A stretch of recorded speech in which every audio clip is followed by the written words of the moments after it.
자, 안녕하십니까. 스타트업 CEO 에디슨 TV. 지난주에 이어서 두 번째 방송을 시작하도록 하겠습니다. 지난주에요, 제가 이제 첫 방송을 했는데, 진짜 많은 분들이 이렇게 관심을 가져주셨어요. 뭐, 구독도 해주시고, 또 댓글에서 응원도 해주시고, 또 좋은 영상 많이 만들어달라. 이런 이제 격려도 해주셔가지고, 제가 아주 이제 신이 나고, 뭐 정말 제대로 한번 해보고 싶다. 이런 생각이 들었습니다. 그래서 일단 뭐, 지난주에 응원해주신 분께 진짜 감사하다는 말씀을 먼저 드리고자 합니다. 정말 감사합니다. 자, 오늘 제가 이제 말씀드릴 내용은 그렇다면은 에디슨이 도대체 뭘 했냐? 좀 이 부분에 대해서 집중적으로 조금 살펴볼까 합니다. 이게 안 넘어가죠, 왜? 예, 죄송합니다. 자, 에디슨은 평생 동안에요, 1093개의 특허를 땄습니다. 근데 아시는 것처럼 특허라는 게 특허청에 신청한다고 해가지고 다 특허가 되는 거는 아니잖아요. 그러니까 이제 특허 못 받은 발명들은 통계가 안 잡히기 때문에 알 수는 없어요. 근데 이제 미국의 역사를 보면은 평균 한 10개 내면 한 6개 정도 특허가 된다고 하거든요. 평균적으로. 뭐 이제 어쨌거나 하여튼 그런 거는 다 빼고 특허 받은 것만 가지고 계산을 해보면 에디슨이 평균 어, 평생 동안에 21살 때부터 이제 특허를 받기 시작했거든요. 특허를 받기 시작해서 84세 이제 사망을 했는데, 그거를 이제 이렇게 계산을 해보면 한 개의 발명 특허를 확보하는데 21일이 걸렸습니다. 그러니까 뭐 이거는 진짜 어마어마한 거죠. 현대의 어떤 과학자나 기업의 연구원도 이 정도의 특허를 받는다는 것은 사실상 거의 불가능하고 찾아보기 어려운 그런 사례입니다.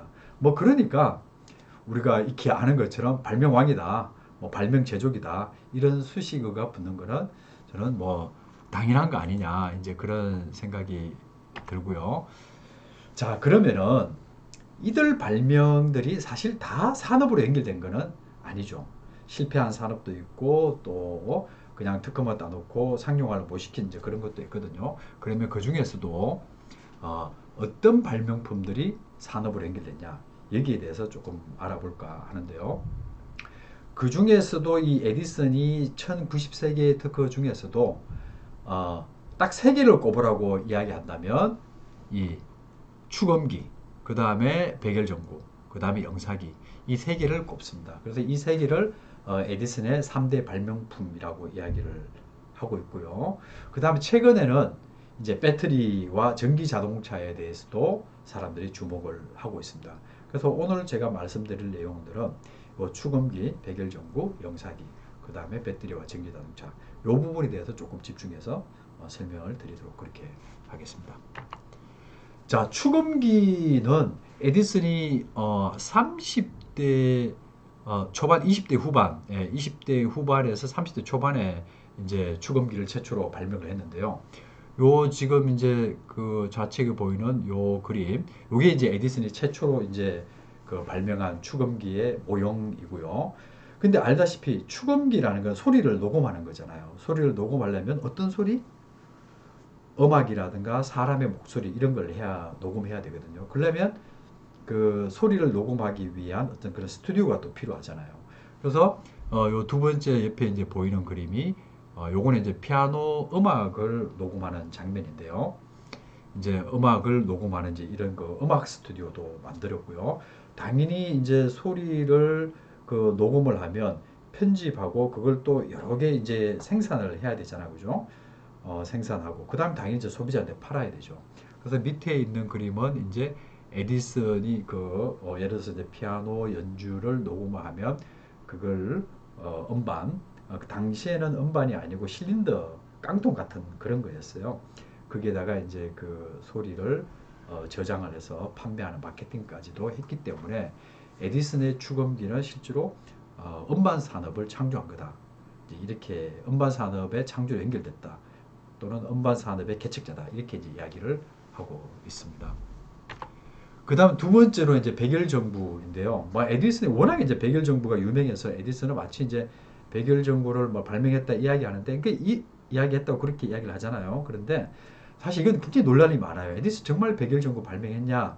뭐 이제 그렇게 이야기를 하는데 백일 전구 하나에만 초점을 두고 이야기를 하면 에디슨은 백일 전구의 그 필라멘트를 이제 발견을 한 거고요. 그런데 역사학자나 이제 이 그 에디슨을 연구한 사람들은 에디슨은 백일 전구를 발명한 것이 아니라 전기 조명 산업을 창조했다 이렇게 이야기를 하고 있습니다. 그러니까 에디슨 이전에 이 발전기도 있었고요. 그 다음에 뭐 백일 전구도 상용화되진 않았지만 이제 기초적인 그런 모형들은 있었고, 그 다음에 이제 그 전기를 이 백일 전구에 공급하기 위한 전기 선로 이런 것도 이제 필요하잖아요. 그래서 에디슨은 이 발전기와 전송 선로, 백일 전구 이런 거를 전체 연결해서 전기 산업을 창조했다. 이제 이렇게 이야기를 하고 있고, 당연히 이제 산업을 창조하려고 하면 공장이 필요하잖아요. 그 밑에 이제 보시는 그림이 그런 공장들인데요. 요쪽 부분은 이제 에디슨 기계 제작소, 그러니까 발전기를 만드는 공장이고, 중간에 있는 그림이 전선을 만드는 공장입니다. 그 다음에 이제 이쪽 우측에 있는 부분이 전구를 제작하는 공장이거든요. 그래서 에디슨은 전기 조명 산업에 필요한 그 발명품을 만들고 그 다음에 그걸 대량 생산할 수 있는 공장도 만들었다. 그렇게 해서 에디슨은 전기 조명 산업을 창조했다. 이렇게 이야기를 하고 있습니다.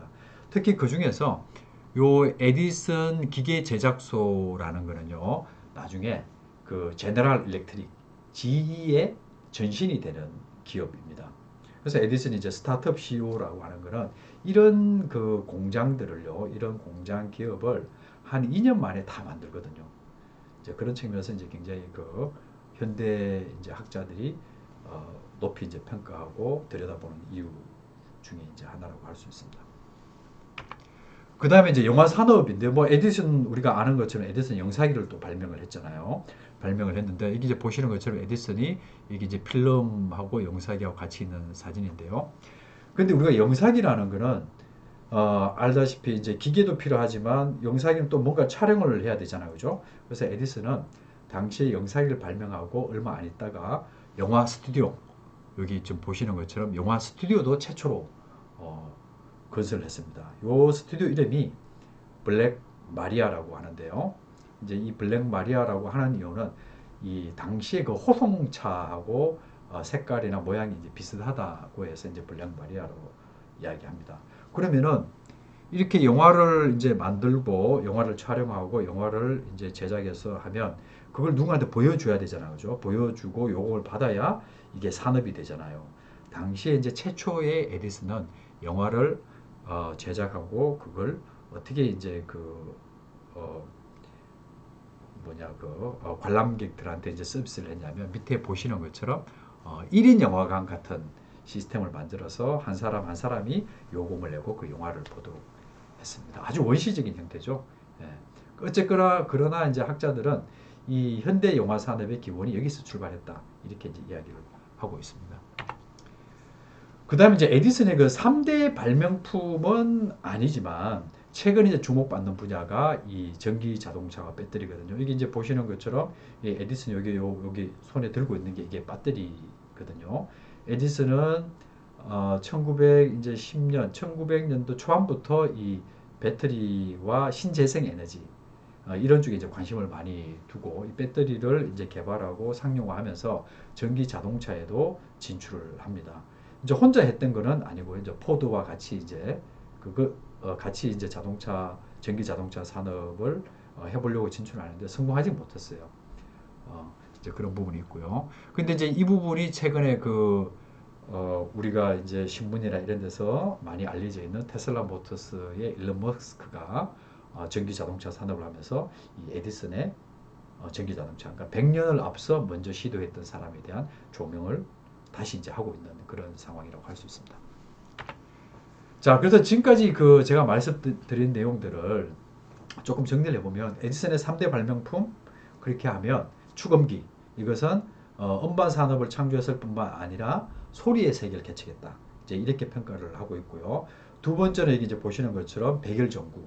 백열전구는 전기 조명 산업의 상징이죠. 그러면서 조금 더 확장해서 이야기하면 빛의 세계를 개척했다. 이렇게 이제 학자들은 이야기하고 있고요. 그 다음에 영사기는 시각의 세계. 사람의 움직임, 자연의 움직임, 뭐 여러 가지 그 움직임을 기록하고 보존하고 또 엔터테인먼트 산업으로 연결시키는 측면에서 시각의 세계를 개척했다. 이렇게 이제 평가를 하고 있습니다. 자, 근데 이제 최근에 그 에디슨을 바라보는 시각이 어떠냐면요. 과거에는 에디슨은 뭐 번쩍하면 발명하고 하는 그런 그 타고난 영웅의 시각이었다면 지금은 이 롤 모델로서의 에디슨. 에디슨이 타고난 영웅이 아니라 에디슨의 그 삶을 추적해 보면 우리가 배울 부분이 굉장히 많다. 즉 에디슨의 그 타고난 열정과 DNA 자체는 복제가 불가능하지만 에디슨이 했던 행동 또는 좋은 습관 이런 것들은 배울 수 있다는 거죠. 이제 그런 관점에서 이제 서구학자들이 에디슨을 다시 이제 그 분석하고 연구하고 있고요. 저는 이제 개인적으로 책을 쓰면서 어떤 시각을 가지냐면 저도 이제 비슷합니다. 서구들 학자하고 이제 비슷한데 에디슨은 단수 명사가 아니다. 과거에 우리가 읽었던 에디슨에 대한 전기는 에디슨을 영웅으로 보고 다른 주변의 사람들은 모두 다 삭제하거나 또는 자막 처리해서 안 보이는 식의 접근을 했지만 제가 보는 시각은 에디슨은 복수명사다. 에디슨이 개인적으로 훌륭한 것도 있었지만은 주변에 많은 사람들과 협업을 하고 같이 움직여 갔던 거다.